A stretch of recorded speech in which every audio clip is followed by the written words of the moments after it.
Pre-show. Pre-show.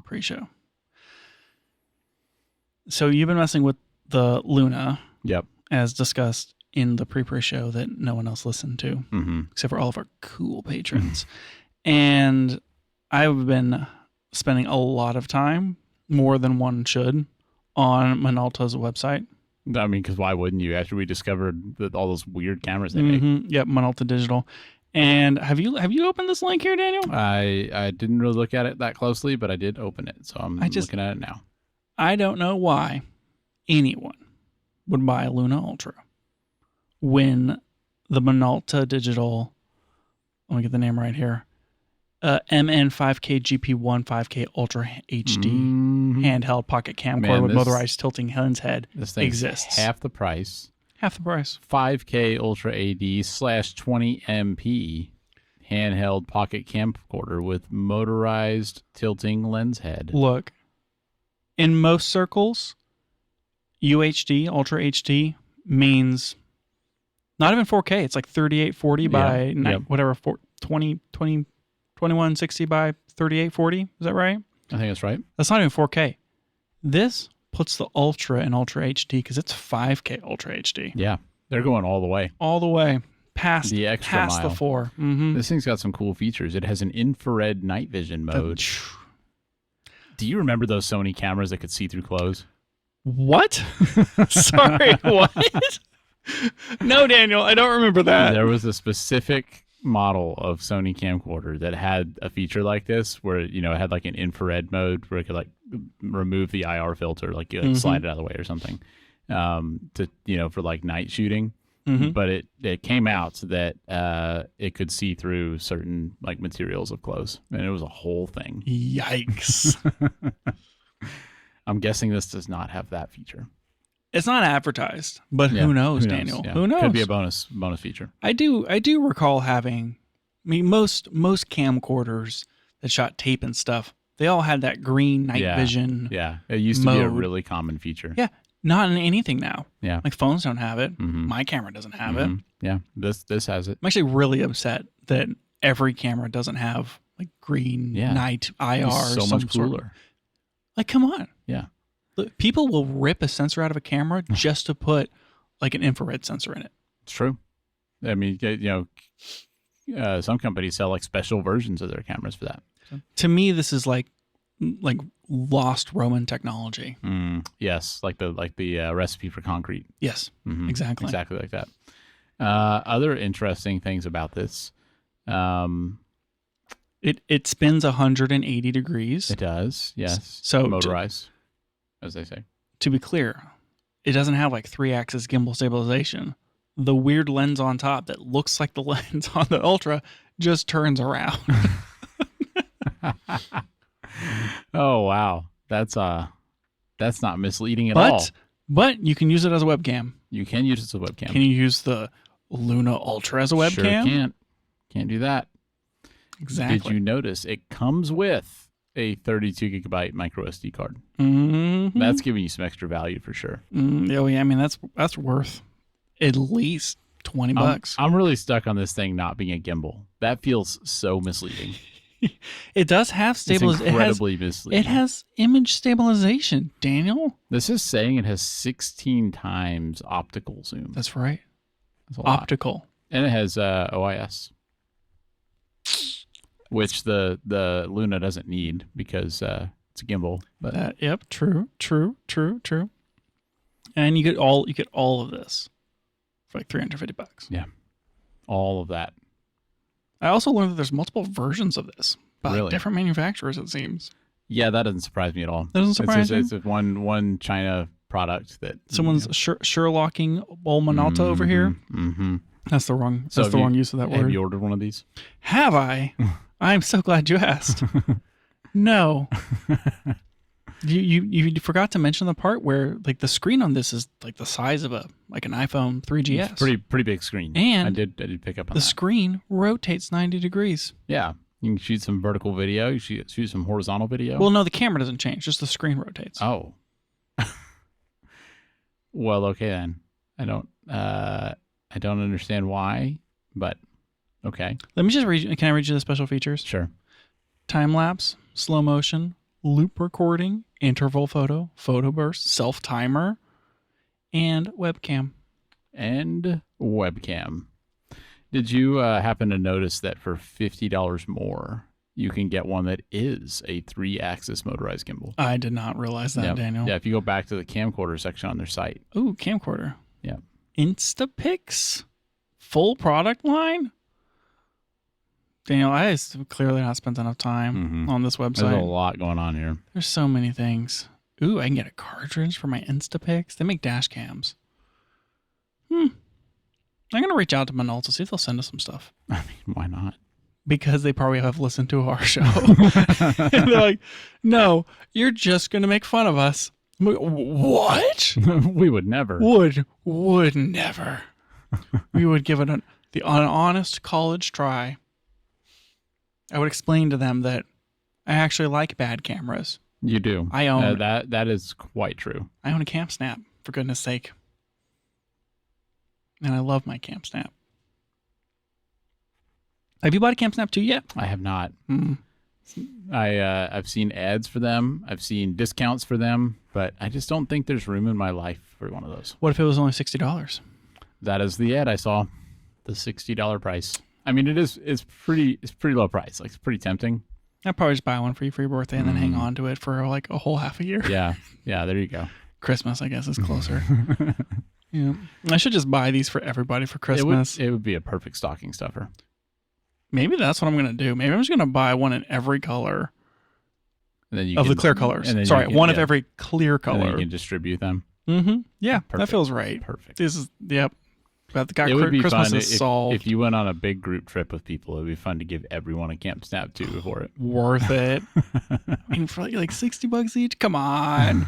It's close enough. That's a great idea, Daniel. Yeah. Oh man, Camp Snaps for all. Mm-hmm. And then and then gather up everybody's pictures at the end. It'd probably be a really good time. It would be just a blast. Oh, I love this idea. 100% doing that next group trip. Camp Snap needs to offer like a bulk discount. I feel like I just have to email them. Like give them, like a 5-pack for a discount. Like I'll say, listen, I'm not trying to, like fame shame or whatever people call it. But we've given you a lot. We've talked a lot about Camp Snap on the podcast, and I'm about to buy 20 Camp Snaps. Can you help a brother out?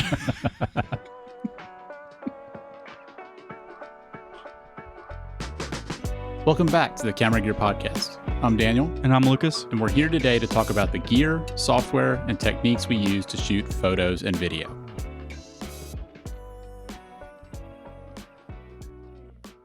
So this is like a huge Sony episode. Huge Sony episode. Just a lot of Sony talk. Just a lot. It's just only Sony. Mm-hmm. Except for this topic at the beginning. So in order to even this out, I have a Fujifilm topic.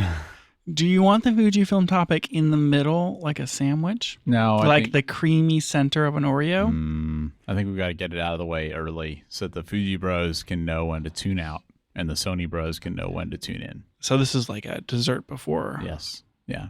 situation. I'm an adult. I can do what I want. All right. Whatever.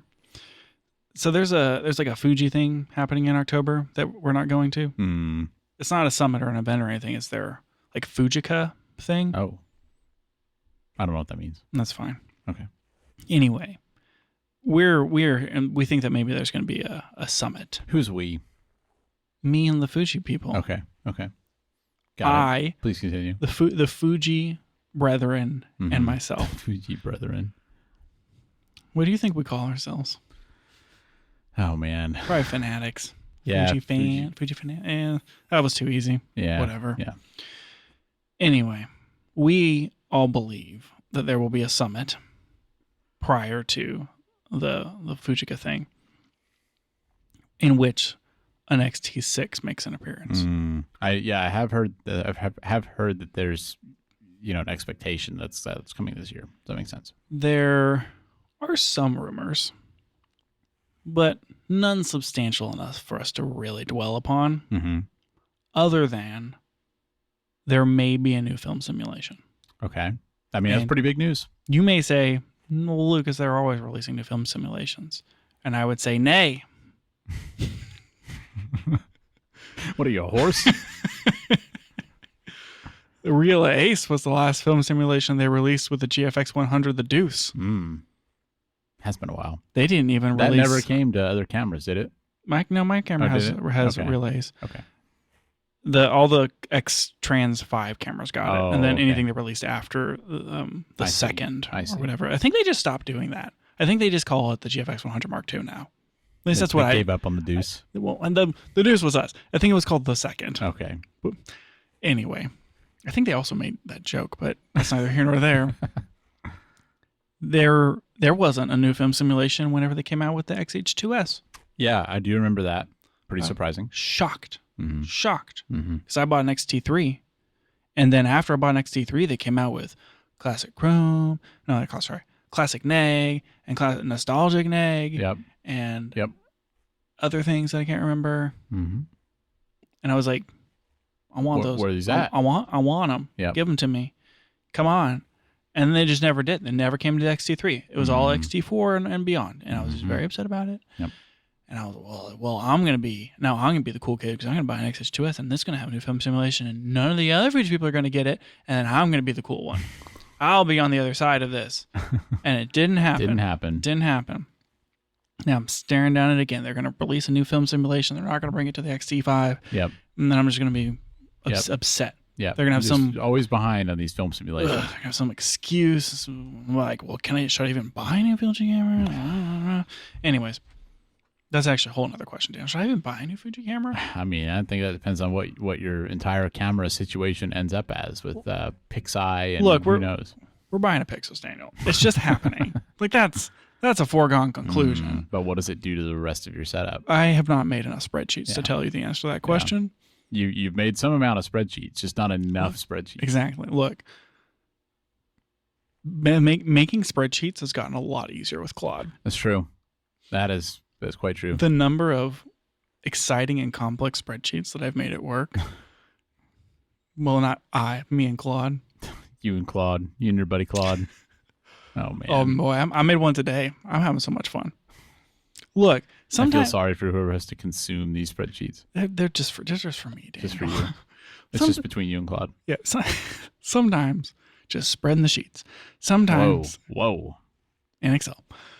You're like, I need a spreadsheet to do this thing, but I need like these cells to reference each other. And I really need it to be like 10 tabs or something stupid. Yeah. And it'd be cool if like all the ads had these same formulas and like I was cross-referencing data and like I had blah, blah, blah. And you can like imagine it, but creating it would take forever. But now I can just describe it to Claude. And it just happens. And say, let's talk about this for a little bit and like really optimize. And then we do. And then I say, make it. And it makes it. And it works. Boy. What a world. I just love it. Love it so much. Anyways. So I'm going to do that for these spreadsheets for looking forward to that. So yeah. So that'll be, future episode. Yes. Point is, Daniel, they're going to come out with a new film simulation. And I want to talk about what that should be. Yeah. I mean, are there any rumors about what it is going to be, or do you want to focus on what you want instead? It seems like the rumors are ambiguous, and so there will be a new one. We don't really know. Yeah. Well, what do you feel in your heart? What do you want? One of my favorite film stocks that is currently available on the market is what's it called, Daniel? I'm going to say it wrong. Portra 400. Mm-hmm. Right? Like you talked about that. If we're talking about like standard film stocks, mm-hmm. Portra looks just super, super good. I mean, I like a lot of other stuff too. I like a lot of stylized things. And that's a Kodak film stock? I wouldn't say that's like my favorite, but if I had to choose like of the, you're going to shoot like Kodak Ultra, you're going to shoot like Fuji 200, and you're just trying to find like a good all-around choice kind of. The blues are very aqua, but not over the top. And it's got a really nice subtle contrast to it. And I love the greens. And I just really like Portra. So I think it would be cool to have another like kind of standard. Mm-hmm. But that's the question. Does Fuji go with a standard type profile? Like they have Provia. Provia looks great. Mm-hmm. They have now they have Real Ace, and they have not I almost said Sepia, Astia, and so like those are all I remember liking Astia. good standard profiles. I don't think they don't really like need another standard profile. It feels like they could go a little more stylized. And they have all the stylized ones. They have the classic chrome, which is good for stylized.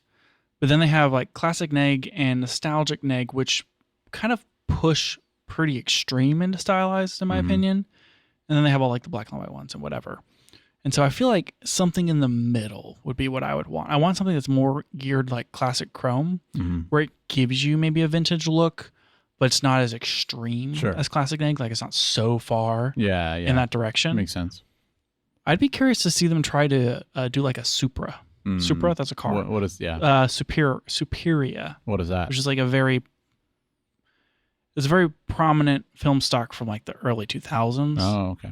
That a lot of people shot. Like I have one roll of, I think it's Superia like Extra 400 or something that I found in my dad's camera bag. That was I'm like, they don't make this anymore. Pretty hard to find. It's they don't make it, and it's totally expired, and I just have it sitting in my fridge for the most specialist occasion.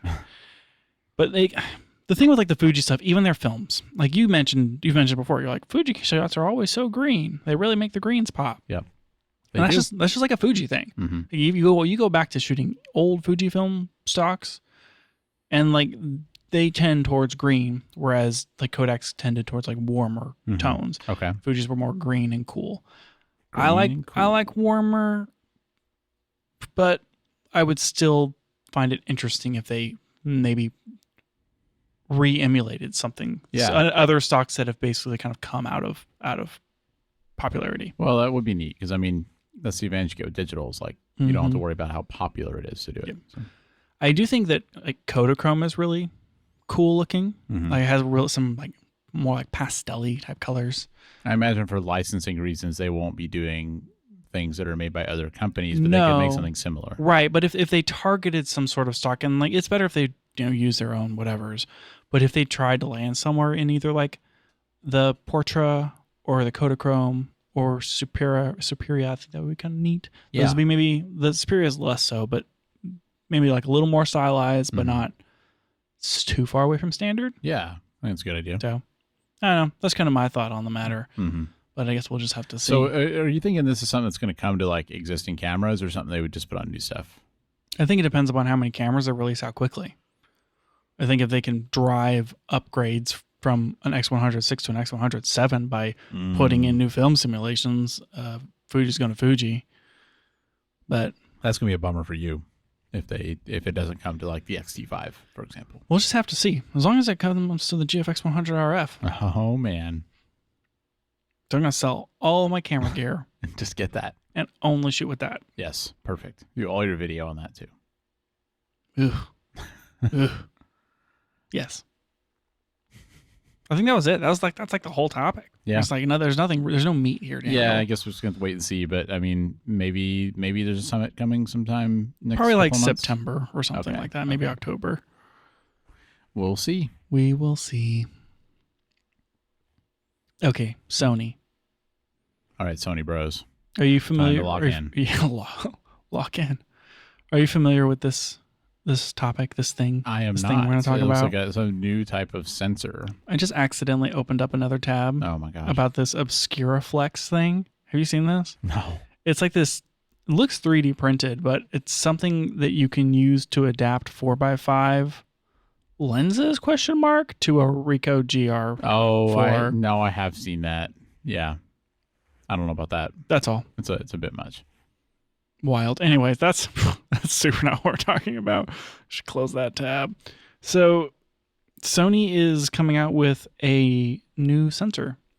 Indeed. 50 megapixel something? Yeah, exactly. It is a lateral overflow integration capacitor sensor. I believe it's still generally a CMOS technology. It's not a different, like a totally different sensor type. But it is a new sensor tech that we haven't necessarily seen before. And this will be coming out this summer to be released in smartphones. Most specifically, Xiaomi at the outset. So it looks like the sensor is 1/1.28 inches. Right. It is a Type 1 sensor, Okay. which is 1/1.28 or like 13.2 by 8 millimeters. It's got a roughly 12.5 millimeter diagonal, which that's kind of a 1-inch sensor, but also not a 1-inch sensor. Yeah. Yeah. So I mean, So I see like pretty high dynamic range. Pretty big sensor. Mm-hmm. But what's exciting about this thing is like the new tech that's in it. Okay. So whenever you capture light, as we talked about before, right? Exhaustive extents in the Canon episode from earlier this year. It's like a bucket. Light and then you put captured in a bucket. And then you put the photons in the bucket. Mm-hmm. Until it fills up. And when it fills up, what if you have to put more light in the bucket, Daniel? Where's it going to go? Where's it going to go? Spill out. It's just going to spill out. Yeah. What if you just had a second bucket? Pretty good idea. You just capture the overflow from one bucket into the other. Just capture the extra light into the other bucket. Man, what a great plan. Huh? Genius. That's basically what this is.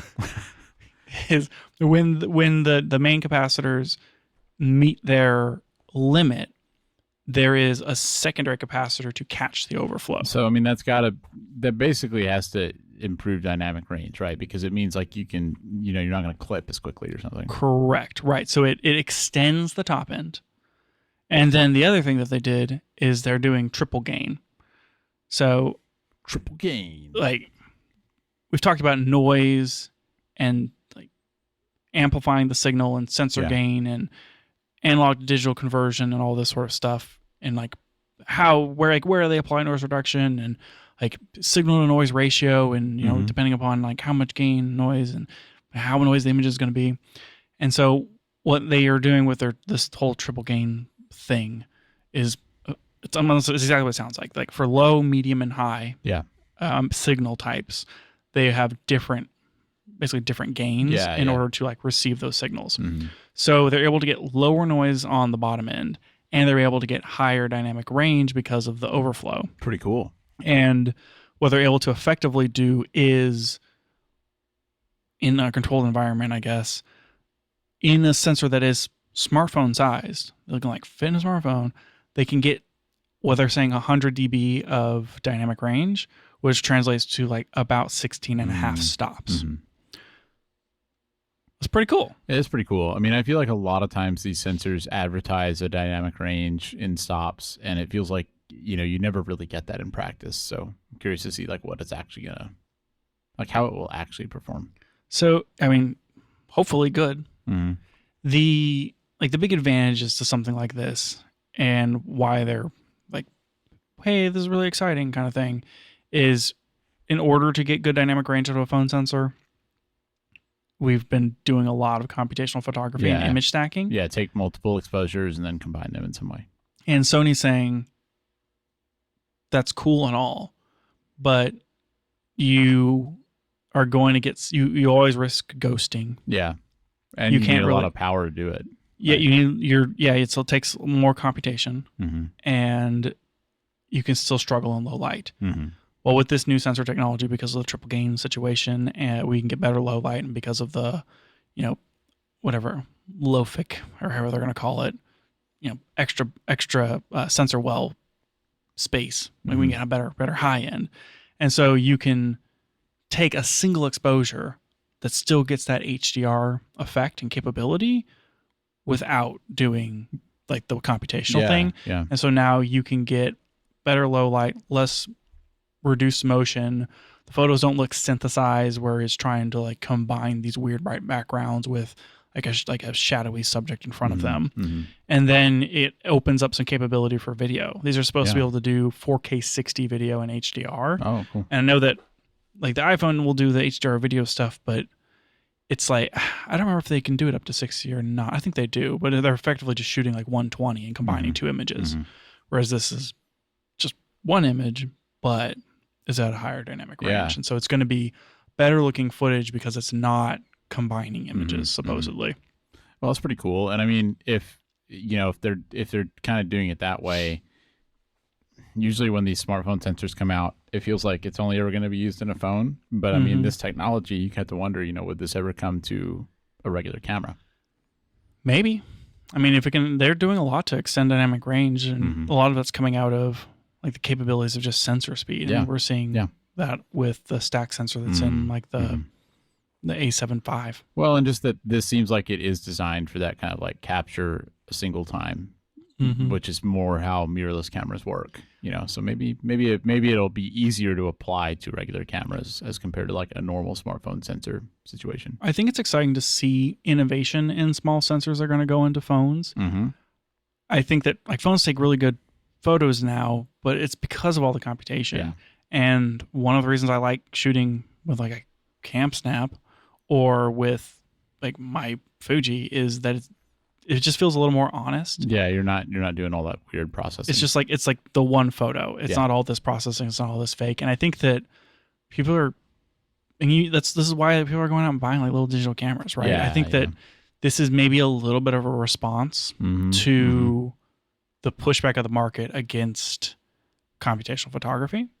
And I think that if we can see an improvement in phone imagery that doesn't rely so much on the computation, that may be attractive. Yeah, I agree. To phone buyers. But I would think so.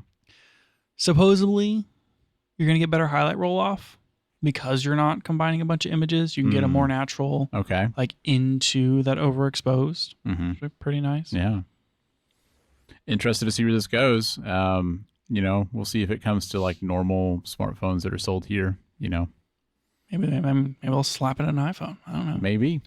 I'm curious to see if phone manufacturers decide to do like computational HDR with this thing. Yeah, like just get even more.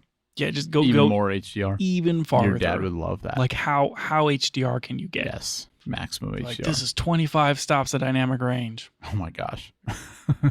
It's like at what point can you not even see it? Yeah. Like I don't even think you can see like the human eye. In like a Rec 709 SDR image. You can't even produce more than like 6 stops or whatever. You have to edit it down to 6 stops. And no one's editing with these things. Yeah. I don't know how many stops you can do with HDR. They're posting it on Instagram. It just comes down to display technology, man. We're going to need phones that can do like whatever 8,000 nits or something in order to, because I guess that's how it would work, right? Is like if you have 10 stops of dynamic range. Yeah, it's got to get brighter. Then it has to double 10 times. Yep. From 1 nit to, oh my gosh, however, or 2 nits, so 2 to the power of 10. What's 2 to the power of 10? I can't do that in my head. You can't do that in your head? I should be able to, but I can't. Come on. 2 to the power of 10. 1024. There you go. So 2 to 1,000 is 10 stops. I mean, what is 17 stops? 131,000. Yeah. Yeah, you have to have a pretty bright screen. I don't know if that's how that math works. I'm not sure either. But we'll just pretend it is. Yeah. Burn your eyes out, kid. So this is exciting, right? It's kind of cool that. Yeah, it's always neat to see new sensor technology, and I'm just curious to see if this comes to mirrorless cameras. I mean, like maybe, right? This feels like it's moving in a different direction than mirrorless camera technology. I mean, with the mirrorless camera stuff, we are seeing similar innovations as far as like how can we reduce how can we speed things up going through like different gates? Yeah. And how can we, reduce noise going through gains and like, but I think that's like just a different technology stack and advancement, but catching more light on the, something they can catch beyond like full well capacity of those capacitors. That feels like something everyone could benefit from. So I guess we'll just see. Maybe it comes down to space. Who knows? Yeah. Yeah. Or like heat or something. I have no idea. But could be. I guess we'll see. I think that we see advancements in phone sensors and stuff, but I think this one is just particularly interesting because it seems to be going against the trend. Yeah. It's saying, why do all that computational photography whenever you can do it on sensor? Yeah. And like you said, I think it'll be really interesting to see if the computational photography sticks around and this kind of just like supercharges it, or if it is like a replacement for that. I think the question to that is just going to come down to like how much people feel burned or whatever by all of the AI features. Yeah. And if they embrace it and they want more of it, or if they get tired of it and they want something that feels more real. Yep. We will see. Yeah. If you'd like to support the Camera Gear podcast, you can subscribe to us on Patreon. It's only $3 a month, and you'll get early access to episodes, longer pre-shows, and occasional bonus content like written reviews of gear or maybe some photos we've taken on one of our recent adventures. This really does help us pay the bills and keeps this show running, and we'd love to have your support. You can find out more at patreon.com/cameragearpodcast, or there's also a link in the description for this episode. Thanks for listening, and now back to the show. Got some hot Sony rumors today. This one's more fun.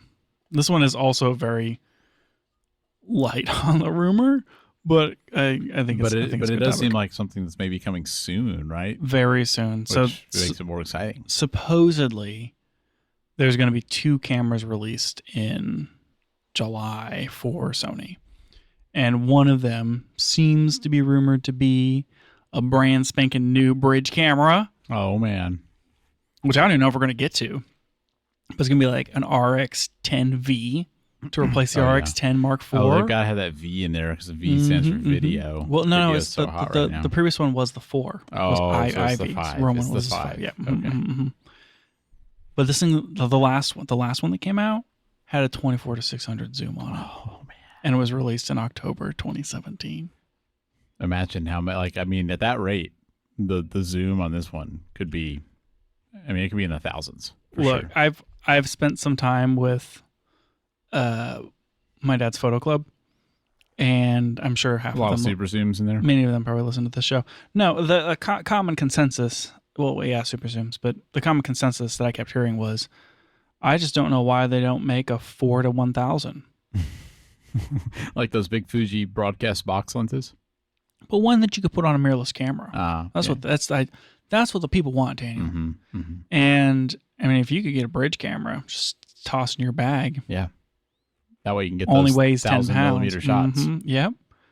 You just put like a digital teleconverter in it, or not digital. You put like an optical teleconverter. You hit like those big zooms have them, right? They got the built-in 2x teleconverters. Yeah. You just do that to this thing, 24 to 600, but then put in a 2x teleconverter. Bam. I don't see why not. Perfect idea. Yeah.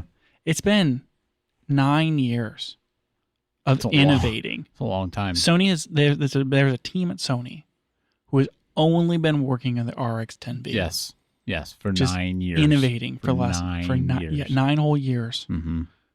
Can't wait to see what they come out with. It's going to be incredible. It's going to overshadow this other topic. You think so? Yeah, yes. Yeah. So the other rumor is that Sony is going to come out with a new FX series camera. Yeah, I think that one's maybe a little more interesting. So it seems to be that they have registered in, whatever organizations they have to register these things in. It's what is it, the sort of like FCA, blah blah blah. Yeah. They register like the power the and FFA, stuff. Yeah, sure. The Future Farmers of America. That one. That's the one. Yeah, the farmer one. They've registered an ILME FX camera. Which is not that's their cinema cameras. The numbers of the use for alpha cameras, the numbers used for cinema cameras. And pretty big news. I've heard I haven't heard anything. No one talks to me. It seems that this is supposedly going to be. I've heard the words a slightly bigger FX3. So not exactly an FX3 replacement, but something that is maybe a little more FX3. Yeah. But something that's not as pro as an FX6. Which is an interesting, there's not a lot of space in between there. There is some, but... they're different form factor cameras for sure. That's true. I've also seen people say it's like a mini Venice. That also feels kind of out of left field. Because I thought the Burano was a mini Venice. I also thought that too.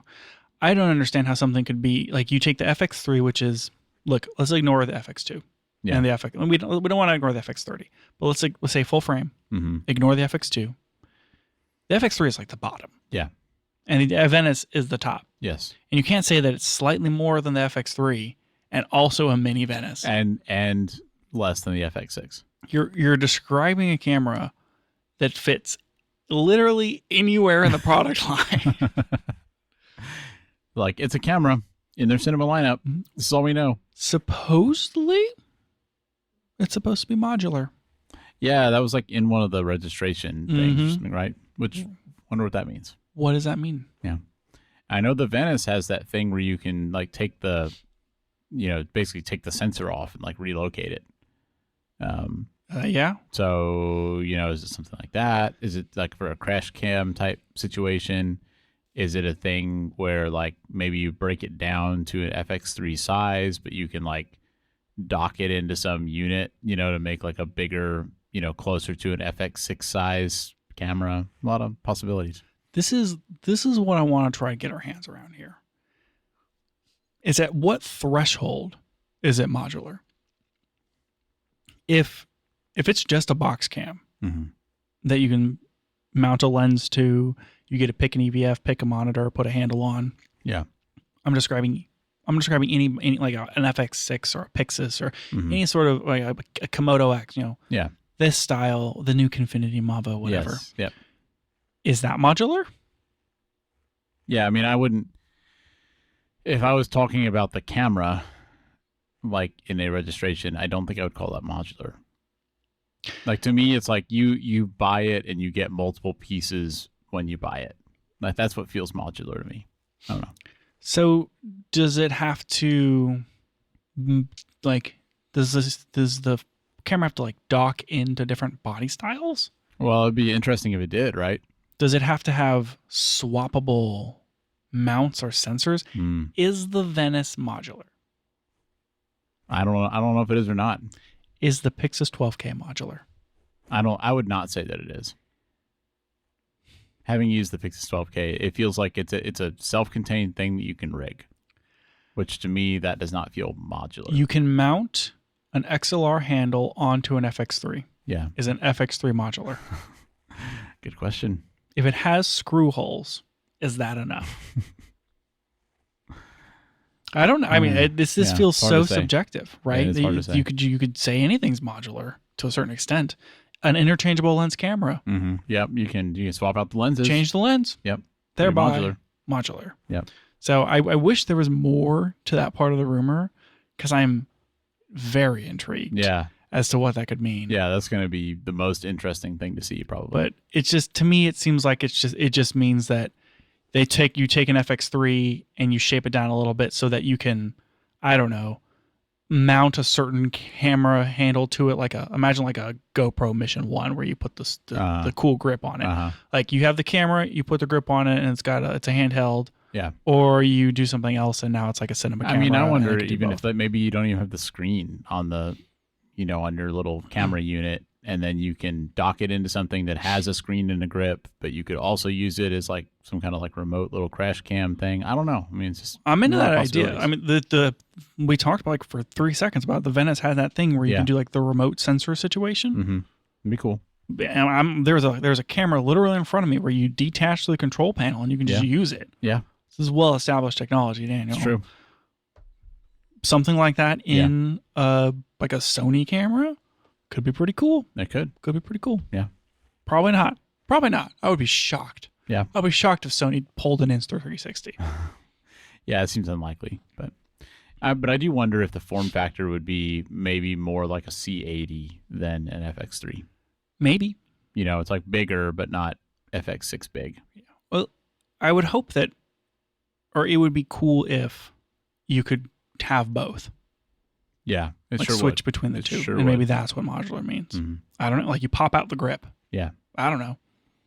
Pop out grip sounds cool. I know what, I'm really into pop out grip idea. You want all your cameras to have a pop out grip. Yeah, dude. I have an idea for Kickstarter. You press a button and like a little top handle just flips out. Heck yeah. Yes, please. So cool. That'd be wonderful. Oh, that'd just be super neat. Anyway. So what's this battery situation in this rumor? Tell me about that. Okay, well, we're all over the place. I mean, I haven't even read my other things here. Okay, I'm trying to catch up. Look. So we talked about FX3. we'll come back to that. Okay, so the battery, this is supposed to be the new battery platform, the NP SA100. So the conversation here is that it seems like it's going to be 30-watt USB-C power delivery type battery platform. What does that mean? Like as far as like what it can supply or what you can charge, or like what does that mean? Sure. Okay. I don't know. I'm more like whatever they call an expert on batteries. But the FX6 is 18 watts in 4K. That's how much power it consumes. Oh, wow. You can pull like 45 watts with accessories off of an FX6. Okay. If you're plugging in like freaking, because it probably has like focus pullers power and stuff that it can supply. Mm-hmm. Okay. So most cameras are like 8 volt to 12 volt, somewhere in that range, and then kind of can pull a certain amount of watts. I don't know what the FX3 does, but I think that the concept of like this is going to be the NPSA 100 battery platform potentially, and with the thought of it being like a 30-watt power window, gives us an idea of where that might land in like the accessory and the use case. Yeah, and we've seen that like the power can change what you actually get out of the camera, like imaging wise, right? Because like I know like the Blackmagic Ursa Cine, has the same sensor as the Pixel 12K, but I think it runs at like double the voltage or something, and and so it's able to do like higher frame rates, higher resolution, like all that stuff, and so that's like maybe that actually will translate to more capabilities in the camera itself. Yeah. I mean, I was gonna like do some quick math. I was curiously I could see that would just solve for amps. Trying to figure out how many watts the Pixus pulled with all the accessories and everything on it. So it was 12 volts on the D-tap. And then it would go through a 99 watt hour battery in like an hour and a half or whatever. Yeah. Or like an hour, give or take. Anyway, I guess I would just literally just divide it by the watts by the time. So it'd be something in the order of like 10 watts. Is that what that was? If it's like 99 divided by 60, if we did it in an hour, that's hardly nothing. That math doesn't work. Anyway, if it's 30 watts, to me that's potentially what's like to me that tells you it has accessories. Yeah, it's like here's the camera, you got the battery, and it's going to run the camera probably. Maybe it has like the XLR freaking handle situation, or maybe it's XLR is built in.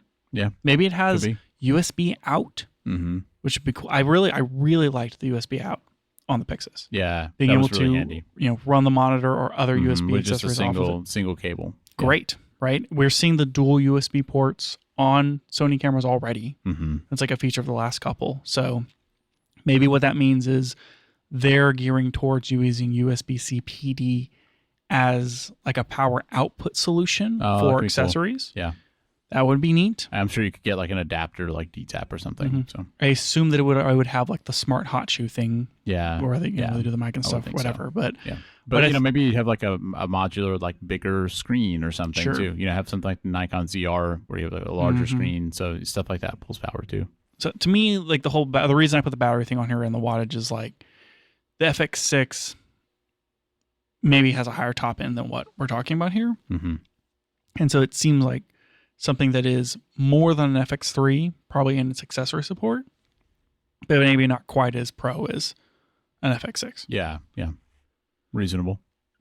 The FX6 is so old, man. It really is, and that's kind of what is weird to me about this is it feels like it's so overdue for an FX6 Mark II or something. And this is kind of reminding me of what they did.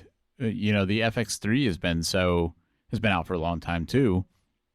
And they announced a new camera, and what they came out with was the FX2, where they basically said, instead of replacing this, we're going to come out with something that fits into like a slightly different market spot. Right. And it kind of, it just judging by like this FX5 type name, it kind of sounds like they're doing something similar with the FX6, where they're saying like, we're not going to like one for one replace that. We're going to give you something that's like a little bit lower. Right. Yeah. It really feels like Sony is saying, here our lineup is perfect. It doesn't matter when we release them. Can the camera still camera? I mean, that's what somebody told me at NAB. One of the Sony guys at NAB was like, why would you need a new FX3? It does everything you need. Like what feature does it not have? Well, Daniel, I'm glad you asked. It can't shoot more than 4K. Doesn't have false color. Who needs to shoot more than 4K? Yeah, it's just, that's kind of the attitude that at least this one person had. And I'm just like, is that how they all think? Like, is that, I don't know. I feel like there's room for improvement. I made a list because I'm like, there's room for improvement. What is that improvement? What is this going to do that Sony is happy for you to have that's not an FX3? And like they released a lot of cool features for the FX3 over time. Like firmware 6 added shutter angle, 24p recording. Whoa, big feature. Shocking. Big feature. Right, huge. But even still, you can't shoot more than 4K. Some people feel really limited with the 2 ISOs. Like it's like 800 and 25,600. Really, really great in low light. No middle range. It is weird that there's no mid-range to that. Yeah, the mid-range is particularly missing. And what we're finding is that modern sensors like the one in the S1 Mark II from Panasonic can compete on the low end for noise. Yeah. But have a better like mid-range noise profile because of where those are. So it's like the reason for the FX3 to be 12 megapixels and have huge sensor size and really high like sensitivity feels like it doesn't apply anymore. Yeah. Like it was great at the time, but it's kind of been outclassed. Maybe that's too hot of a take. Doesn't have false color. Doesn't have waveforms or vector scope. Doesn't have built-in ND. Doesn't have Genlock support with like hardware Genlock. It's supposed to be a cinema camera. Doesn't have SDI. Doesn't have any native timecode ports. You have to use the audio jack. It doesn't have any sort of like built-in on-body XLR. Can't shoot 32-bit float. There's no lock-in power ports. Can't shoot raw internal. Doesn't even support XOCN. And it does like it's like the 4-channel audio is a little hacky. It's a lot of stuff. This is like the list of cinema features that the FX3 just doesn't have. Yeah, which is a pretty big list of cinema features. And if you want to be a cinema camera, like it's not an unreasonable list. No, I mean, like if you look at like the C50, it doesn't hit all of these, but it hits a fair number of them. Yeah, it somehow gets to most of these in some way or another. And to me, the FX5 should have all this stuff. Yeah, it feels like modern day. It's been 5 years. It should have these things. Yep, especially if it's a little bit bigger. Well, whenever the FX3 came out, it was just kind of a A7S3 in a different body style. And since then, the demand for what that is has changed. The market of $3,500 to $5,000 like cinema cameras has exploded. Yeah. With like Confinity and the Komodo and the Pixis and the other Blackmagic cinema cameras and the C80 and the C50. Yeah, it feels like Nikon's kind of starting to compete there a little bit. Yeah, ZR the ZR, great example, right? It's that market has just filled out. Yeah. And now the FX3 it still competes. It's still a great camera. Like if you shoot on FX3, wonderful, right? Great camera. It's like 6 years old. Yeah. And it's starting to show. I wouldn't want to buy one today. I wouldn't. I would buy something else. I would buy, there's some like a Panasonic S1 Mark II has a lot of these features. Yeah. And performs like just as well, right? It needs an upgrade, in my opinion. Something to modernize it. But I just find it so interesting in classic Sony fashion that, I mean, they're basically doing what Canon did, where they're like, we don't want to upgrade the C500 or the C200. We're just going to make something in the middle and then kill those other two. Right. When Sony makes the FX5, are they going to kill the FX6 and the FX3? Going to be interesting to see. I bet I could see them killing whichever one it's closer to, but at the same time, I could see them leaving all these things around for people who want them. Sony doesn't stop selling cameras. It's like Apple with their products. You know, they sell the old thing until no one's buying it. Can't you buy a new A6000? I know you can buy a new A7 III. Wow. Yeah. So yeah, they probably will keep selling it. Yeah. So they'll just keep selling it. Oh yeah, here we go. I can buy it. Buy it right here. Body plus a 16 to 50 power zoom. And go ahead and hit buy. Sure. Belleville. This is in America. Whatever. I'm gonna stop doing this. Anyway, they're not gonna stop selling the FX6 and FX3. But maybe they diminish like the elves going into the West. I don't know. I mean, I think we're gonna have to wait and see what it looks like in terms of if it's very similar to an FX6. I could see that one kind of being the one that kind of gets deprioritized. If it's very similar to an FX3, I could see that, but they could easily hit something right in the middle between those and have it make sense to keep all of them around. The other line that I saw here was something for filmmakers who want something more production focused than an FX6, but not as production focused as an FX. Sorry, something more production focused than an FX3, but not as production focused as an FX6. What does that mean? Well, I think like it's a lot of stuff that we just talked about, right? Mm-hmm. Like if you like the pro features. I mean, we talked years ago at this point, about how they use FX3 on that creator movie. Yeah. And if you go and like, read and watch all the stuff about that, they had to jump through hoops to use that camera. Mm-hmm. They shot everything on Ninjas in order to get RAW, and they didn't have like Gen Lock in order to sync a lot of the things, and they had to hack around it quite a bit. And if you're setting up a shoot with people, like maybe you have I would say if you have two people running a camera, that's more than probably what this is for. If I'm thinking something that's more production focused but not an FX6, to me that says single operator, not a focus puller, but somebody who wants better timecode support. Yeah, maybe like multi-camera. Right, someone who wants to shoot with two cameras, Yeah. wants to be able to sync them better, either via timecode or Gen Lock. They want to have the option to do a monitor for a director or something, or do two video outs, and so for one for their like monitor and one for Teradek or something. Right. Things like that maybe are more production focused, but not so much so that you're like also setting up for a focus puller and you have multiple people running the camera and that sort of thing. Right. To me, that's what that means. And I think it's needed, right? It's the FX6 has gotten so old, and I mean, it's still good, but there's better technology out there. Yeah. And the FX3 just isn't quite meeting it. So I think there's a need for this. I think that something in this middle range is absolutely missing in their lineup. Yeah, I think I agree with that. I'm just really curious to see if this means that they're like, are they ever going to update the FX3 and the FX6? No. I mean, that's my what thought. if you want something like the FX6, but you want it to be not 6 years old? You know, like, is that ever going to happen? I don't know. Well, Daniel, they sell an FX6. You just buy that one. Yeah. Why? What does it not do that you need? Right. Exactly. So other things about this, there's talk that it will shoot open gate on a 3x2 sensor. That's pretty cool. And I wrote in parentheses, never, as in never going to happen. You don't think so? It's not don't really a believe Sony thing to do. If it was a Panasonic camera, I'd say 100%, but it's not really something Sony does. If Sony believed in open gate, we would have already had open gate by now. Yeah. Yeah, I kind of agree with that. But on the sensor topic, I did hear something about a global sensor for this. It's supposedly global sensor, global shutter, but not the A9 III. So something different, but global, and then maybe also open gate. Interesting. That all feels like a stretch. Yeah, it does. I believe it. Like Sony gonna Sony.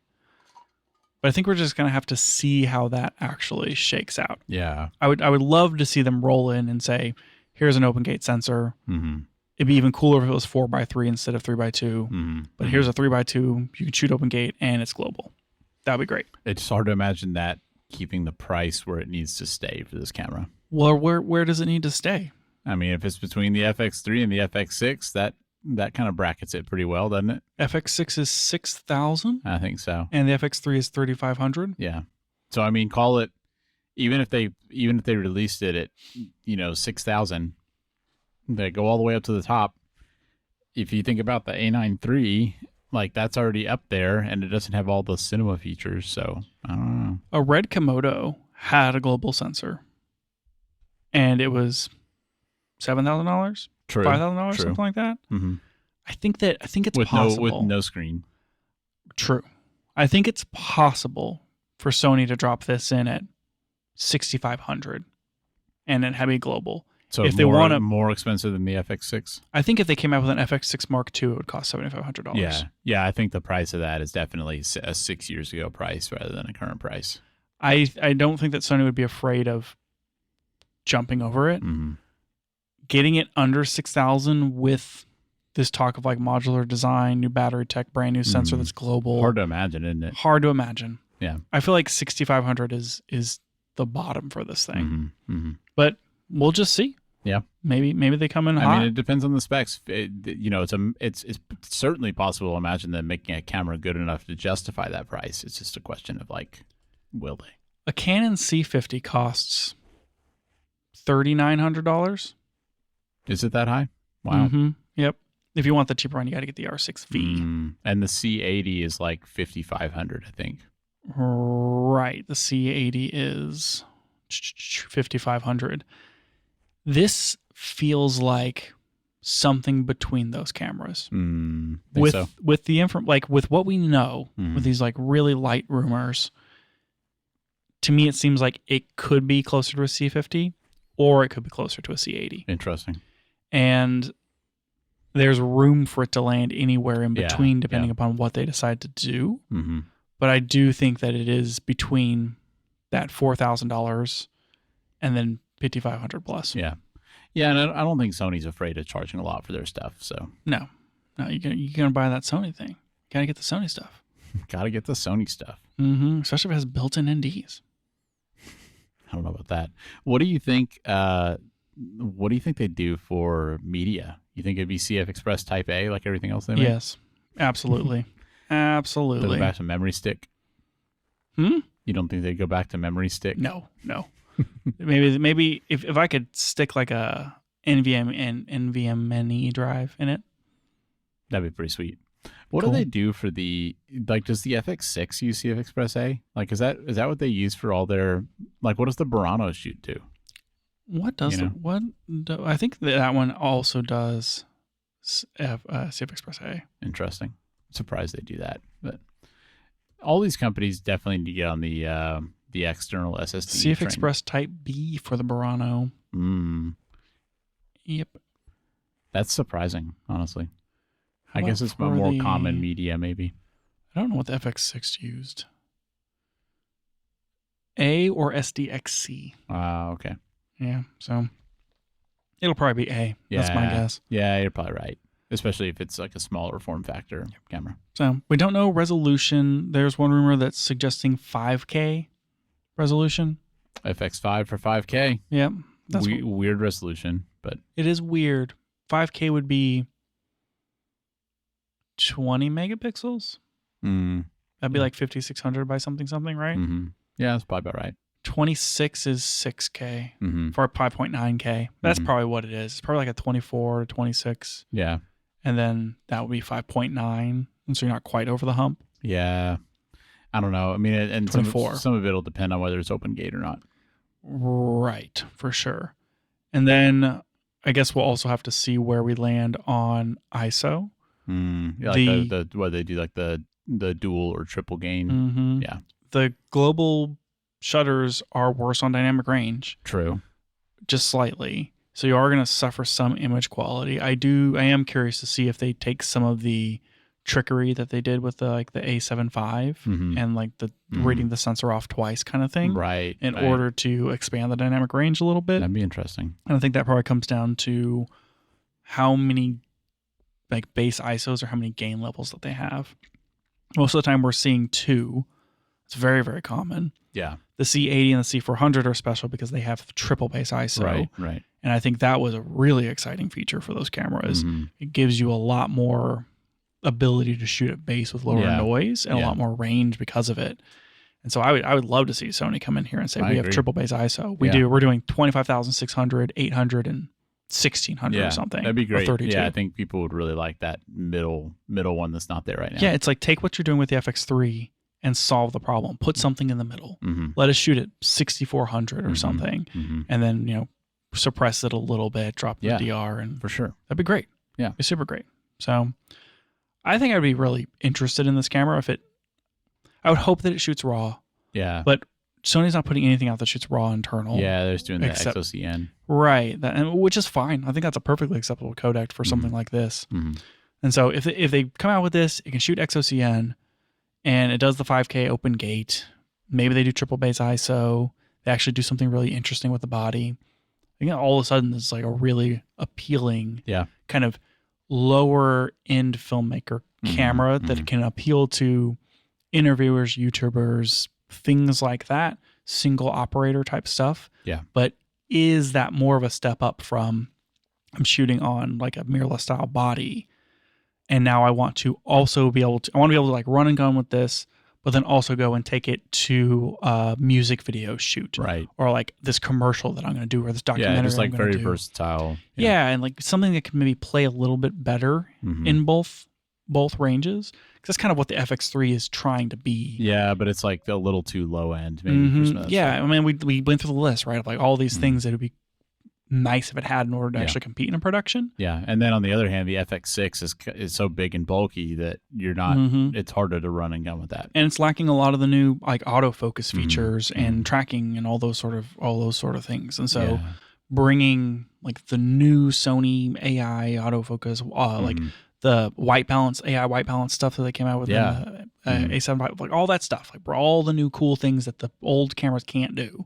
Like let's bring it over to the cinema line. For sure. Then, this is going to be really, really interesting and really exciting, I think. Yeah, I think so too. It's like their cinema line has kind of languished for a while. I mean, I know they had the FX2. I felt like that was a pretty underwhelming camera. And there's probably been a lot of people that haven't wanted to invest in a Sony cinema camera because they're just like waiting for the FX3 or the FX6 to get an update. And so I do think it's going to be something that a lot of people are interested in. And I could see people some category of people are going to want to jump on this. I would caveat and say that like the Venice 2 still slaps. Like that's very high end, great camera. Well, yeah, but I mean most people aren't in the market for something like that. I think the Burano is still really interesting, but I don't know if that ever gained the traction that they were looking for. We thought it was going to be. I remember when we talked about it, we thought it was going to be like a huge deal, and it you just don't hear about it that much. You kind of just don't. So I think that. Then the FX3 was great, but now it's old, right? So when you say languish, I do agree, but up like between the FX3 and the FX9. Yeah, I mean, I'm talking like lower end, you know, like once you get into like Hollywood stuff, it's a different story. Sub $10,000 range or whatever. I just think there's a lot of people out there that have probably been waiting for something to come out in that line, and this could be what they want. Yep, I mean, I see people on just recently. I was like, saw a post on Threads. Guy was like, I did it. I bought a brand new FX6 ×2 and some FX3s to go with it. Wild. And I'm like, that seems like a bad idea. Yeah, pretty bold. I'd be buying used at this point for sure. I don't know, man. Maybe we're wrong. Think so? I don't know. Maybe there's nothing wrong with. It's just hard to buy a 6-year-old camera new. I have trouble with it. I am totally cool buying used cameras. Buy used camera all day. Like go out and buy a freaking like last generation used camera. Go buy like a used XT4. Yeah, love it. Right. For sure. I think you get great deals. Camera progression has slowed enough that when you go out and buy an A7R4 used, that's a great deal for a high resolution Silkus camera. For sure. But if I'm going to go out and buy a brand new camera, brand spanking new, I feel like this is the technologist problem of me. It's like, I don't want to buy I would have a real hard time buying an XT5 right now. Yeah. Yeah, it's like you want to buy it. I mean, I feel this way about iPhones. It's like I want to buy it as soon after it comes out as possible so I get the longest amount of time where I have the latest one. Yeah, exactly. And going out now and buying a brand new FX3 feels horrible. Yeah. Unless if I had like a production where I just had FX3s for days and one breaks, I have to replace it. Yeah, sure. Go buy a new one. Yeah, sure. It's like a business need at that point. Yeah, that's what you got to do. Yeah. But if I'm like shopping around for my perfect whatever video like camera your for my passion project, your hobby, that kind of thing. Man, a brand new FX3. Yeah. Came out freaking 2019 or something? Yep. Jeez. Yep. I don't know, man. I don't know. Yep. When did FX3 release? I'm sure it's been 5 years. March 2021. Yeah. A little over 5 years. If you're looking for a highly anticipated successor, the Sony FX3 Mark III industry reports and certification filings confirm it is in development. Whoa. With announcements for the second half of 2026, according to they Google probably overview. just swap the screen again for whatever one they can get parts for now. Just you put USB-C on it. Yeah, perfect. The second one. They literally couldn't get the old ports, so they just had to put USB-C. I mean, it's a good question though. If they come out with this FX5, will there be an FX3? Yeah. 2. I mean, that was what I said earlier is, will they still update those cameras? And I mean, they have to eventually, but I don't know. I wouldn't be surprised. I don't think an FX3 Mark II comes without an A7 IV. A7 III Mark IV. Blech. Was a what? I keep doing it wrong. Hold on. I'm going to get it, Daniel. An A7S4. Oh, yeah. Okay. So you think they would still have both of those cameras? I do, yeah. I think that those would go hand in hand. Yeah. Maybe they drop the A7S and they put an EVF on the FX. They could. They could.